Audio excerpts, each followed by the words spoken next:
you obviously got battled with the political figure. Yeah. And how did you find that whole process? Why did you decide to go after him? What was your kind of thinking behind that? So I ran for London Mayor back in May. I came 19th out of 20. Thank you very much. Total of 27,000 votes, which is great, really scary. Yeah. That's really scary. 27,000 people voted for you just in London. I didn't 'Cause know it's you had not that. even the whole country. Just in London, there's 27,000 people who vote for you. I didn't know you had that much family. Yeah. I came 19th out of 20. I beat Valerie Brown, who was the Extinction Rebellion candidate. She on the actual results night, I was last place because she was in custody because she'd She'd try to boycott a swimming pool or some kind of factory, McDonald's factory. She'd shut down. smashed up Barclays that morning. Well, you can't say she's not committed to the cause. It would have been amazing if they had a camera of her at the police station. They go to everyone. Like Eurovision. Yeah. She's there. They go to all the footage of people, herself. just waving, just like. So I ran against. Can you imagine she won? That was the first question that basically every single person asked me when I said that I was running for mayor. Like, but what if you win? It's like, okay, right, guys, you need about 1.5 million votes to win the London mayor election. I'm not getting that. So yeah, I ran for London mayor, and the reason I did was because I saw a BBC News article about 3 weeks before the deadline to apply, which had all the candidates they thought were going to run. It had Count Binface, had Laurence Fox, and the drill minister. I sent this to a group chat of mine. And the drill minister, the music genre. Yeah, artist. He wanted to be the drill minister. Count Binhead. Yes. He's married to a comic. I was doing a gig with someone, and she was like on set, and she was like, he was waiting in the car. Count Binhead, right? In full costume. No, in costume. And that was it. And then she let slip on set of the advert they were filming that Count Binhead was her husband. Is his name Binhead? Binface. Yeah. And then she was like, "Oh, do you want to meet him?" Very big rivalry. It's Lord Buckethead. Yeah. No, Lord Buckethead. It's the same person. Well, there's three people who played. Yeah. Right. But Count Binface is genuinely a really funny guy. Like I met him out of costume and in costume, and I spoke to him a few times on Twitter. Like I initially thought, oh, he's just absolute nutter who just dresses up with. He's actually really funny, and I could tell there was a little bit more nuance behind it than being like, aha, what a weirdo. Anyway, so I saw this BBC News article, sent it to a group chat of mine, and my mate just replied saying, "You won't run for London mayor." I was like, oh. Okay, so I had a look at the bottom was what you needed to do in order to run, and you needed to get 66 signatures from people who were registered to vote in London, and pay a £10,000 deposit. Right. And you get that deposit back if you get 5% of the vote. Now, to give some context, I think in the election we just had, only the Conservative, Labour, and Green Party got their deposit back. So the Lib Dems didn't get the deposit back. So I already knew, okay, it's £10,000 just written off, but can I make that money back? So it was a massive risk, and I ended up. So I applied, and I did all the paperwork. It was so much paperwork. And I ran. Answer questions like, what would you do if you get this? Yeah. If you were mayor, what would you do? What would be your first thing? Bouncy castle on every street corner. And then it was a situation of I need to make probably like 8 videos out of this for me to like recoup at least some of the costs. So I then needed. Yeah, I make £10,000 per sort of every 8 videos as well. So you need to make that many. Awkward. All right. Normally be. So I needed just one TikTok. Whatever, mate. Yeah, just a selfie. Get over it. I'm like the Kardashians. In the ginger community, which is very small. Gorgeous hips. I'm sitting down, but there's no chair. No. So I needed an angle. I needed something to talk about, something to be interesting. And I saw that Laurence Fox was running, and I'd been aware of who Laurence Fox was for a while, and I saw that he'd gone acting and then did a music career and then was now going into politics, and there was a lot of hubbub about him running. Pre the podcast, we were talking about comics pressing that right-wing button to sort of gain traction. Don't you feel like he was just a failed actor who has also just done exactly the same thing? You just feel like he's just like, his acting career was going down the tubes, and then he went, I'll go on Newsnight and I said something right wing, and now I've got a lot of traction. I'm just going to fucking lean into this. Oh no, I completely. He knows exactly what he's doing. I will say that I genuinely do feel quite sorry for him. I interacted with him a few times, and I genuinely think that he's so lost. He's kind of like clutching at straws, and I think he just says just kind of these more outrageous things at various points in order to gain public attention and to get kind of more publicity. He just feels like Katie Hopkins, doesn't he? Yeah, and it's talking shite for a track. It's like just tension. I don't believe. Yeah, just be like everyone else, Lawrence. Just do it on a podcast and stop running for mayor, for goodness' sake. Yeah. We're going to talk shite. Yeah. But I feel like with her as well, like she just doesn't believe half the shit she says. She just fucking say it because she swings on her points so much as well. So like, you know, one day it'll be like eat less, one day eat more, like all this shit. She just swings. She's just saying shit to gain traction. Well, I would study his tweets. I did a lot of research about him and about what he said, and he would contradict himself so within 24 hours, but because there wasn't anyone, also people didn't really care if I put that about look how contradictory is. Well, everyone knew this. Like he said something like, I don't care whether you wear a mask, just don't make me wear a mask. He said this on a Breitbart interview. I was like, do you know what, fine, okay, Laurence, whatever. Literally the next day, do not wear the mask. Yeah. It's awful. Something like that. It's a muzzle. Do not wear your muzzle. It's like you're complying with this tyranny. Like what? Yeah. Look at the two. What's the angle here? It's because he would have got tweeted or something in that interview, and then he's gone, all right, probably should switch that up and change my stance. Like another comic that we know, Mr. Dolan. You know, leaned into the old Mark Dolan. Not a friend of the show. That's why he's been on. Yeah. If you're a friend of the show, you never get invited on. So you know where you stand with us. But there's people who do lean into. I think it's because you get feedback from a certain comment. So as you're saying, he said that about don't make me wear a mask, but you can wear a mask, and there'll probably be his followers who've been like, how could you even say like it shouldn't? And he's like, right, okay. So tomorrow, obviously, the more popular opinion for me is going to be let's no one wear a mask. And but how do you counteract that then? What's your position if his position changes all the time? For me, I essentially just was so insanely polite and nice. That was my angle. Yeah, I'm you not bastard. I'm not, or fuck you, Foxy. So I was basically just running on a ticket that was quite like passive aggressive and silly and just being really quite frustrating for him and his team, because he had £5 million in backing from a guy called Jeremy Hosking, who was a lead Brexit donor and Conservative Party donor, and he gave him £5 million to start this new party called the Reclaim Party. He must be so pissed off at how shit his thing is done. If you gave him £5 million, he got a boss out of it. And he did. So and I thought, you know what? I've got an audience online. I reckon I could really be a thorn in the side. It'd show that, like, at the beginning, Laurence was really he found it quite funny. He kind of joined in. So my first kind of like prank, you could say, was he was unleashing unveiling his big battle bus, a big red bus. So I got my car and I got a guy to put stickers on the side that says "Don't believe everything you see on a bus," and parked it in front of his bus at the big unveiling, and then followed it around London.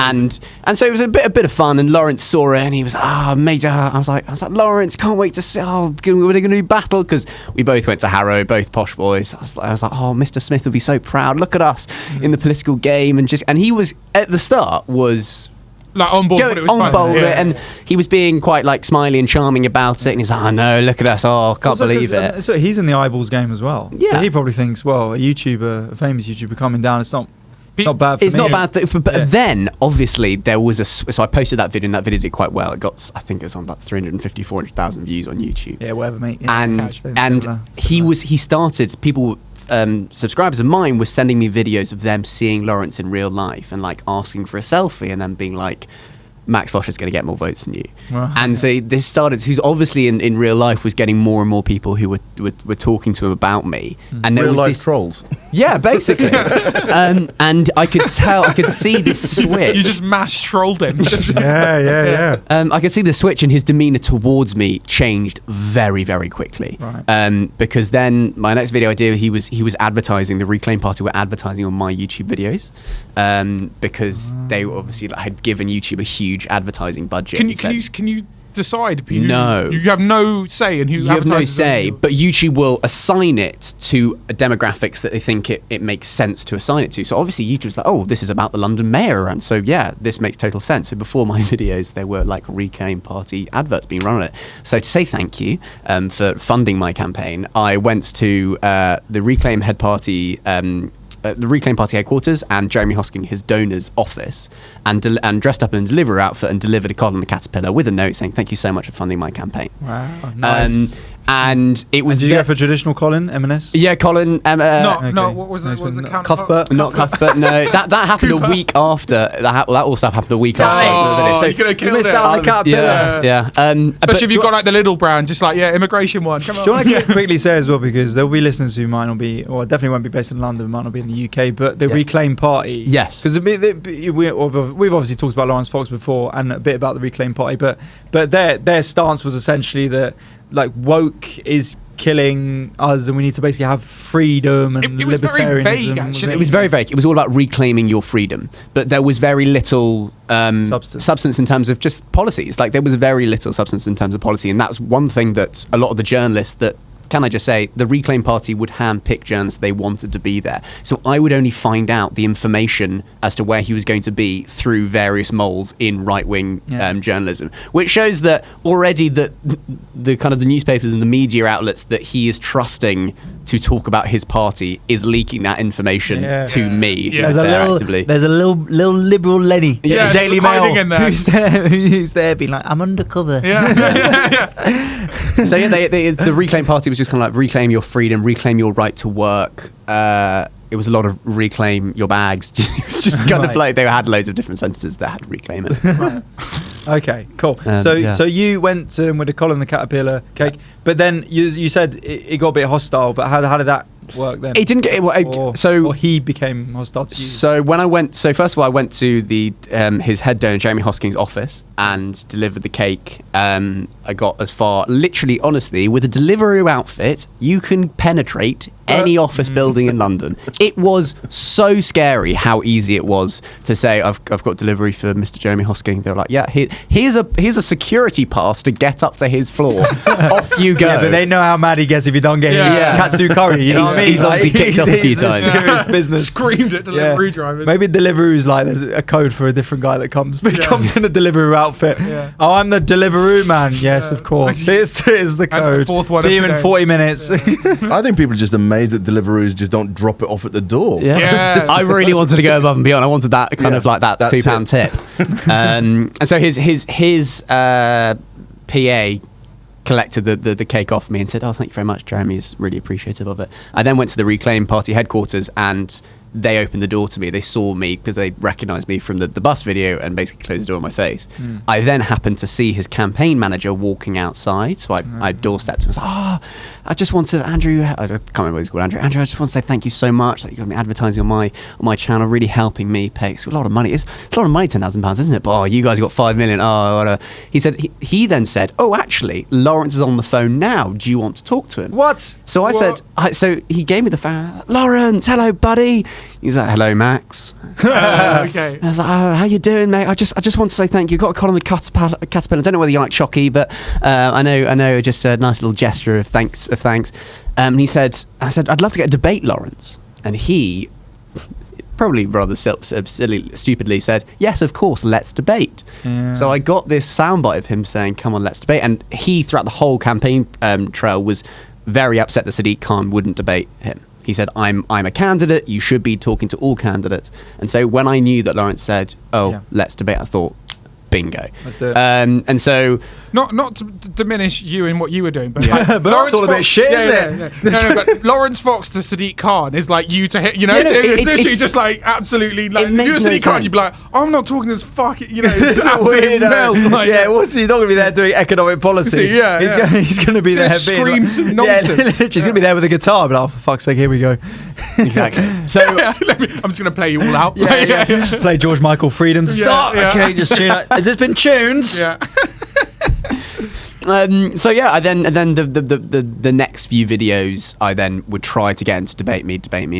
I went at him on Twitter, got a few of his kind of like lackeys on Twitter who were coming at me saying this is creepy, this is weird. I thought, I don't think it's creepy and weird. I thought you were all about having conversations and talking to people. I just want to have a conversation. That's all. I'll be here at this time. I turned up and I said, right, 10:30, I'll be outside your office, I'll come to you. I made it as easy as possible. He didn't turn up to the debate, and the next time I saw him was at election night, and he was drunk. He was drunk at election night. He said he was saying, why do we have to go, like, why are we at each other all the time? We're making this personal now. It's like, I'm not making it personal. I just want to know why you didn't turn up to my debate. And he said, I was up in Glasgow. Oh, that's a great place to be for the London mayoral election. And eventually he just went on a rant saying, you're a narcissistic little child, you're a baby, where's your mummy, you baby. They're hitting on you. Yeah. But that was his kind of one He's thing. a sugar daddy. Yeah. And I haven't really, he did beat me, but luckily another YouTuber managed to beat him as well, so that was all good. But it was an experience, like it just showed me that politics is really, it was kind of like a university society election. Yeah. It was purely, who do I dislike the least? Oh, who's my mate? That was essentially what I felt from the wider public as well, not just the individuals. And then we had this great moment where we were all corralled into this room. Honestly, not much bigger than this box we're in now. Excuse me, very swish studio container. Terrorist holding cell that we You won't record get a this better podcast container in. than this, lads, in this side of the river. So... we were corralled into a room that was just like this beautifully furnished. Thank you. Mahogany mics. Fine. Weirdly, and not very after good. 6 weeks of these candidates who have just slagged each other off for 6 weeks, it was really awkward. Like, you've got Sean Bailey, Conservative candidate, you've got Laurence Fox, you've got Lib Dem, Sean Berry, the Greens, myself, Count Binface, and it was this. What was the other YouTuber? Nico Milana, yeah. What was his? Were you and him like matey there? Yeah, we were. Yeah. We kind of got along, and he has 10 times my audience, and so he got 10 times the vote. And Why don't we get him on then? Yeah, you really should have tried. Do you know him? No, he said, "Can we come on?" We're like, "No, you can't," because we've got Max Fish. Yeah. Max, we've got the wonderful Max Fosh, the sensation. Yeah. And it was really awkward. And Count Binface, thank God, everyone was stood there. Awkward, no one say anything, and he just went, so I've gathered you all here today, and it was the perfect way to just break the ice. Everyone was just that, okay. I'm glad that's happened now, and there was a little bit of banter. I spoke to Peter Gammons, the UKIP party. Oh yeah. And I beat him in one constituency in West London, and I said, mate, I had your trousers down in Central West. And Classic line. Yeah, classic line. Yeah, we've all been there. Yeah, if you know what I mean. Yeah. He then said the line, not what I thought he was going to say. He looked at me and went, it doesn't really matter though, does it? Wow. I thought, hold on, for me it doesn't matter. You're the leader of UKIP. Yeah. You're a genuine political party. You guys were all trying. That's the funny thing. Do you think Fosh? What do you think? Laurence Fox? Did you think he spent all his 5 million quid? No, so you're allowed to spend up to £470,000 on the mayoral run. Right. But I think that £5 million is for various other kind of campaigning and bits and bobs. Is he sticking with the Reclaim party? Yeah, he's very much sticking with the Reclaim party. And a little bit of insider gossip, which I cannot confirm officially to be true. But with the London mayor election, you get 2 votes. You get first preference and your second preference.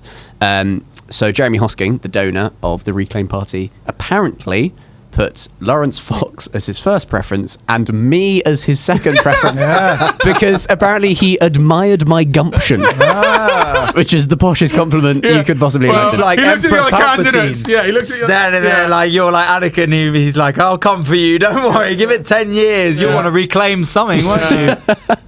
He's just kind of grooming me for my place. And then after the result, I announced my immediate retirement from all forms of politics.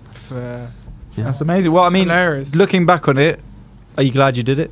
Yeah, I lost quite a lot of money. The 8 videos were not enough to make back that £10,000, but I think I lost about £3,500 doing it. But it was a great experience. It did wonders for the channel.